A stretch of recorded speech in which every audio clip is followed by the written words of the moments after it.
volunteer fire companies to provide health insurance to their volunteers or pay a fine. That would burden them with unbearable costs and possibly cause them to reduce the number of volunteers they have or shut their doors altogether. This could have a tremendous impact on the safety of our residents back home. There could be fewer volunteer firefighters standing by to answer calls. This is a problem today because the Internal Revenue Service currently treats volunteer firefighters as employees for federal tax purposes. And under the Affordable Care Act, if they have 50 or more employees and they work 30 hours a week, then the employers have to provide health insurance or pay a fine.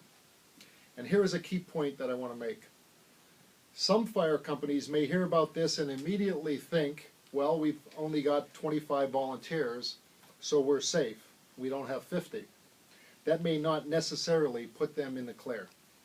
Let me use my own hometown of Hazleton, Pennsylvania as an example. I was mayor there for 11 years, so I know how local government works.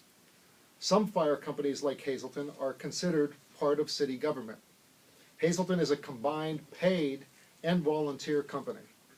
That could mean if you take the number of firefighters paid and unpaid, now considered employees by the IRS, and add them to the number of employees of other public employees, police, code enforcement, sanitation, or even city hall staff, you can easily reach 50, even in a small town. I actually learned about this potential public safety disaster while I was walking in a parade in Mechanicsburg, Pennsylvania. A volunteer firefighter from the Fairview Fire Company, Bob Timko, came up to me and told me about it.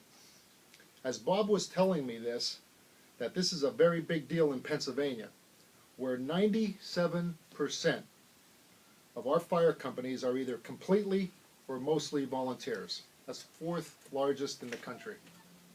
Nationally, 91.7% of fire companies use at least some volunteers.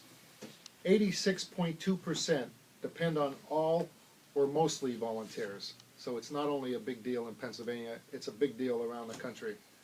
Those numbers come from the 2012 National Fire Department Census conducted by the U.S.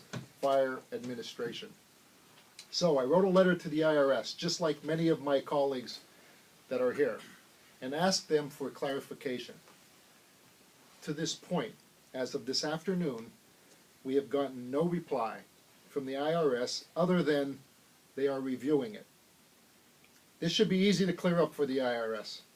Just say that volunteer firefighters are just that, volunteers for the purposes of the Affordable Care Act. We know that many receive some nominal compensation, such as training money or some sort of stipend. But for the Affordable Care Act, they should be exempt. We're still waiting on the IRS.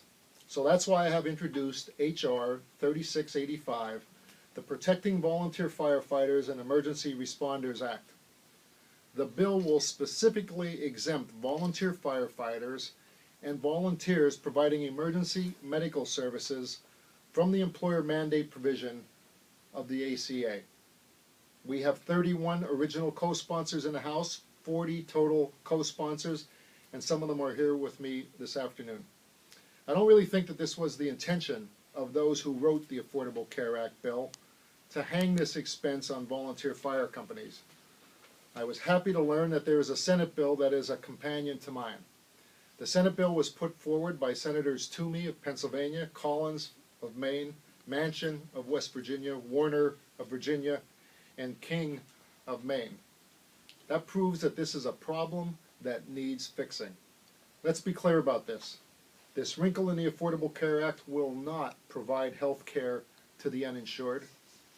It will only harm companies and cause a threat to public safety. I hope that we can see bipartisan support for this in both the House and the Senate. And we can get this through quickly so that the President can sign it. We are constantly reminded the Affordable Care Act is the law of the land. And if that's true, then so is the law of unintended consequences. And there's a lot of that going around here, just like the flu. We can't have our volunteer fire companies suffer. and therefore put our communities at great risk of their own